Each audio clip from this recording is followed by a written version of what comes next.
My God. I get so worked up over this stuff, but I mean, like, here, little ASMR. Yes.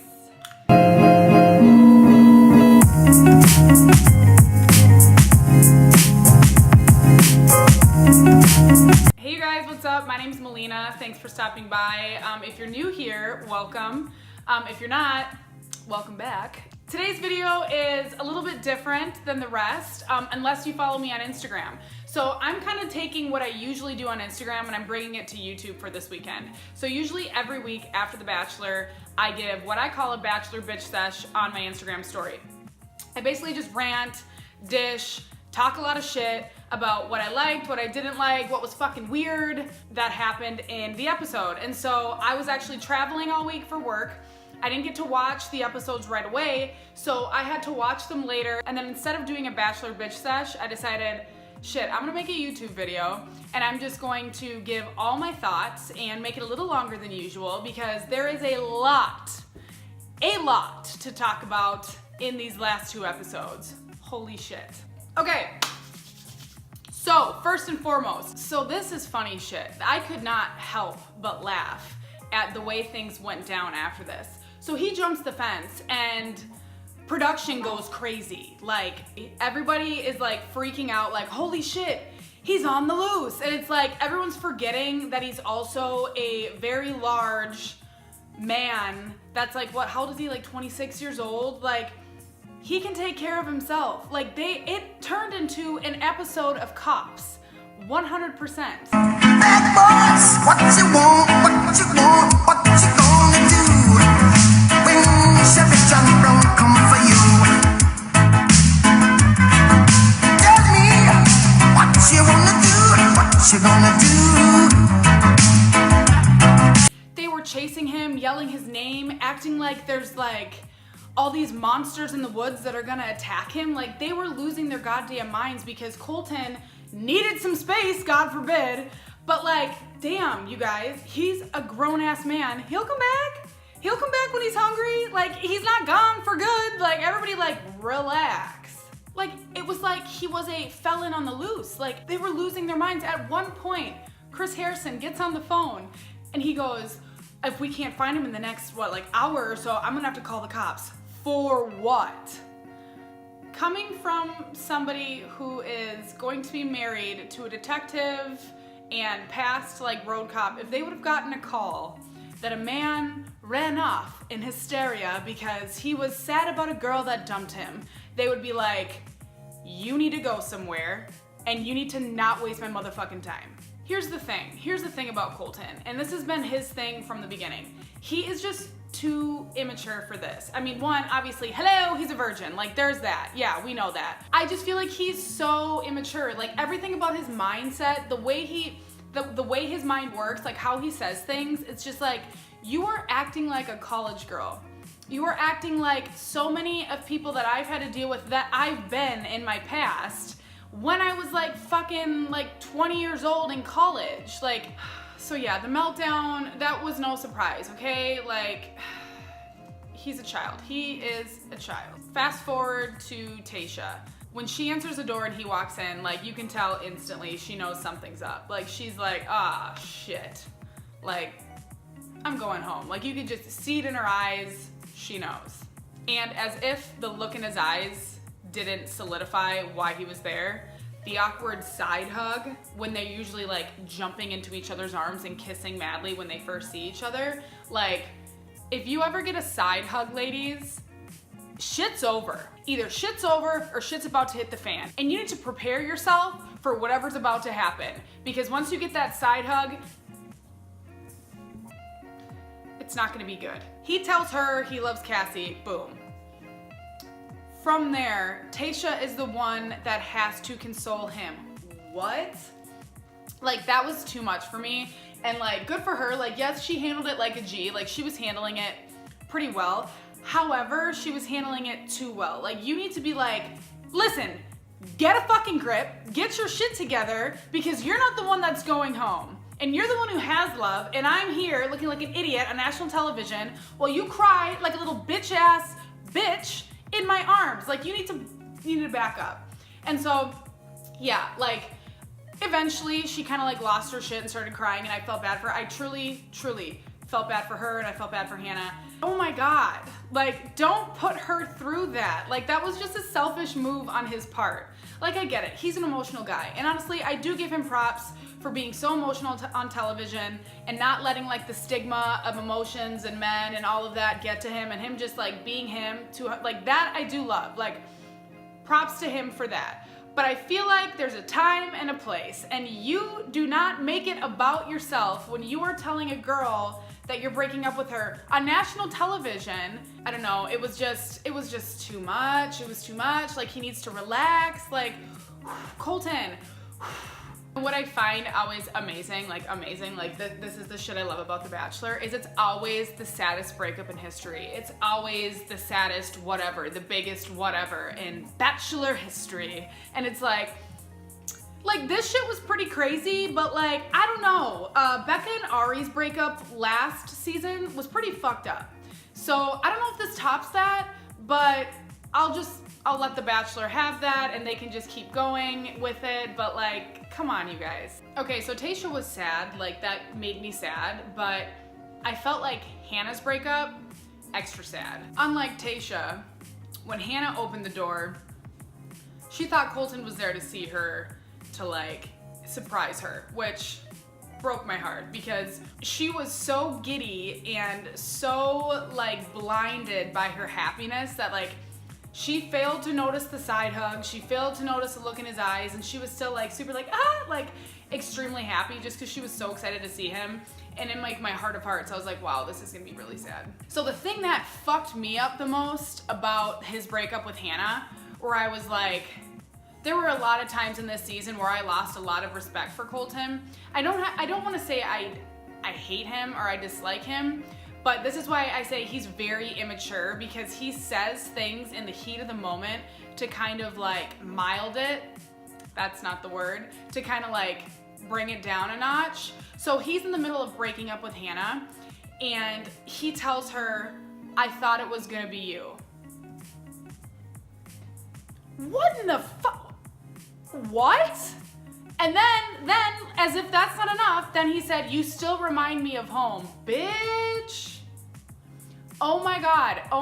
If that were me, I would have knocked his ass out. I would have been like, I literally would have turned crazy. Like, you would have seen a side of me that you don't want to see, and I would have been plastered all over every commercial, billboard, whatever, because Melina Iverson loses her shit on The Bachelor. Like, literally, that would have happened. I would have been like, literally, what? Like, I would have lost my mind if he were to have said that to me. You don't fucking say that. You keep that shit to yourself, because at that point it's like, okay, so you thought it was gonna be me, so what the fuck happened? What did I do? Like, what, like, okay, so I'm not good enough now? Like, oh my God. Oh my God. And then he starts to cry again, because it's always, you know, turning it into about him and not the other girl and whatever. He starts crying and he starts saying like, I think I might be making the wrong decision, or I'm scared of making the wrong decision, or like whatever. And it's like, again, grow some balls. In that moment, Hannah literally was sitting there listening to him say, I thought it was gonna be you. You still remind me of home. Maybe I'm making the wrong decision. And in her mind, she's going through probably Ari and Becca's relationship. So she's thinking, Ari said, no, fuck, who's he with now? The blonde girl that's boring as fuck, who he's now like married to, but he was originally with Becca. So he originally told no to Blondie, proposed to Becca, and then went back to Blondie. So she's probably has that whole scenario in her head. So she's thinking she's Blondie. There are so many factors when you're on this show. Like, you need to take into consideration not only your feelings, but the person that you're with, or the person that you're, you know, communicating with, or whatever, okay? And he has none of that. It's just what Colton's feeling in the moment. He's gonna let it all out. And it's just, oh God, I'm so drained. I'm drained.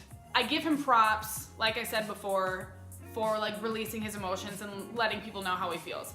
But he needs to be a little bit more aware of how his feelings and how his unloading is making other people around him feel. Because right now, he's just fucking up everybody around him because he needs to get out what he's feeling. I think the majority of us thought that him and Hannah she could potentially be the one in the end. But like from the beginning, Hannah has been one of the main runners.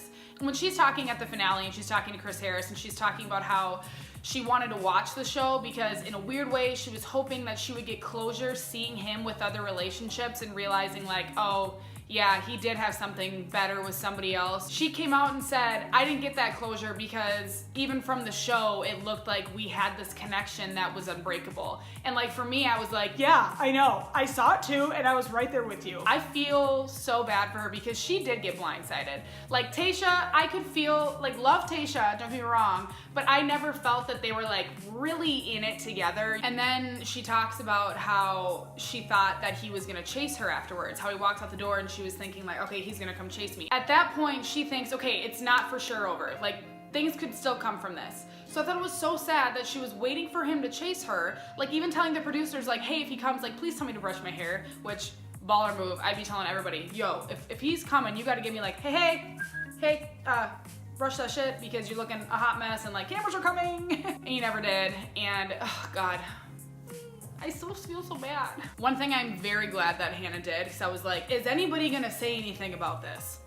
Is that she called him out for asking her dad for her hand in marriage. Because when he was doing that, when he literally went and asked all 4 girls' parents if he could have their hand in marriage, I almost lost my shit. Like, more proof that Colton continues to act for himself and selfishly and not thinking how this is going to affect other people in the future. You know that he knew at that point that there was only 1, maybe 2 girls that he could potentially get down on one knee for. So the fact that he asked all 4 of their parents for the sake of just like the show or whatever is really fucked up. Okay, so then everything kind of changes and it's Colton going to go back to fight for Cassie, and he wants to be with her, and he just is talking about how madly in love with her he is, and he just loves her so much, and I'm just like, how do you know you love her so much? Like, this is the thing that fucks me up every time. And it's like, yes, I'm late to the party, I just started this whole Bachelor thing, but like, how do people know they're that in love that quickly?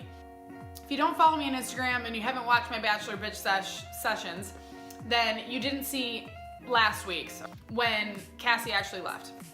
And I was pretty much saying like, hello, duh, she doesn't want to be with you. And it was pretty clear that she was okay to leave. Like, she was pretty okay on going. She didn't want to get married, and like he said so much stuff to her, and she was pretty much just like, yeah, I'm sorry, but deuces. And so to me, it was just like he wanted the chase. Like, somebody said no to him. He was completely infatuated with her. She's gorgeous. The girl is fucking gorgeous. Like, every ounce of her is gorgeous. So I understand why he's completely infatuated with her. But like, when a girl, I don't know, I felt like it was pretty clear that she didn't want to be with him and she was okay with leaving. And I still don't think that they're going to last. Like, I still don't think that at all. I think now that she knows there's no marriage involved and she doesn't have to worry about that, like, it's smooth sailing now. I mean, now it's just you gotta be in a relationship. Psh, easy, okay? Like, you stay together for all the show appearances, traveling the world, the parties, the champagne, the getting famous, and all you have to do is say that you're his girlfriend. That's pretty easy. Like, I mean, hello, that's not like, who wouldn't do it? So as much as I would like to say like I was wrong, like, oh, they're together, I guess I was wrong, I guess they do love each other, like, I don't think I was wrong. Okay, and one thing I found absolutely amazing, and this is so funny, I mean, this is Bachelor timeline in a nutshell, like, this is how shit goes. How they're using one day to determine if Cassie can figure out if she loves him or not. It's not like, okay, we'll get there eventually, blah, blah. It's like, after today, like, I need to find out if, you know, if he's the right one for me. They used the one date, like the last date that they had, and that was going to be the determination if Cassie truly can see herself with him for forever. And it's like, bitch, one day, I can pretty much tell you, even with all your emotions, you're probably gonna feel pretty close to how you felt the day before that. And then from there, it slowly turned into her talking about if she could commit to a relationship in general. And I'm like, is nobody going to call out the fact that you came on The Bachelor. Everybody knows what The Bachelor is for. Like, you're going to get engaged at the end if you get to that point. And now engagement is off. Like, there's no chance in that, which is like whatever. But now it's like she can't even determine if she can commit to him as a girlfriend. Like, that is not that hard. Honestly, this has turned into a child's Bachelor. Like, it was just the immaturity level between the two of them was just, it's just so crazy to me. And like, it all of a sudden turned into something that it no longer is anymore. And now she's trying to determine if she can commit to a relationship. And I'm like, bitch, what the fuck? You know what you were here for at the beginning? Like, what do you mean? And like, if you're finding it that hard to commit to him just to be his girlfriend, there's issues. And then they go to the fantasy suite, and like, obviously it's like, okay, are they gonna have sex? Like, is he gonna lose his virginity? And like, I literally, again, The Bachelor just like kills me with like the montages. Like, it's just the birds and then the bees, and the birds were singing, and like all the pictures of the birds and the bees, and like the whole montage of like, they're having sex. Like, it was just like, come on. Amazing though, like amazing. Like, hands down, one of the best parts of the night, I would say. What I will say, I do respect him for following his heart and for following how he felt and for doing what he felt like he needed to do in order to make himself happy. Because I don't think it would have been fair to the other girls if he would have kept going and tried to like continue with them after he completely like lost his shit over Cassie. And like, I'm glad that he didn't let like the whole show get to his head, and he, you know, stopped when he felt like he needed to stop. So that I will give him, but you know, it is what it is. I mean, I hope they're happy. I hope they, honestly, I truly hope they stay together. I want nothing but happiness for everybody. I'm just not buying it, is the thing.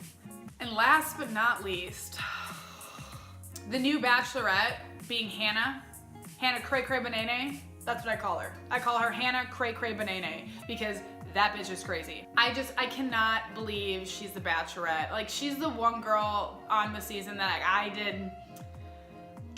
truly am not a fan. Like, I'm hoping she changes my mind about her during the season, because right now I'm just like, so like, oh my God, like, I'm gonna watch it, but like, she's so fucking awkward. Like, she makes me feel so awkward. I don't care anybody, yeah, that makes her likable, that makes her normal. And it's like, no, it doesn't, okay? She's like a pageant girl. Shouldn't she be able to talk better than that? Like, get your shit together. I'm sorry, call me a bitch, whatever.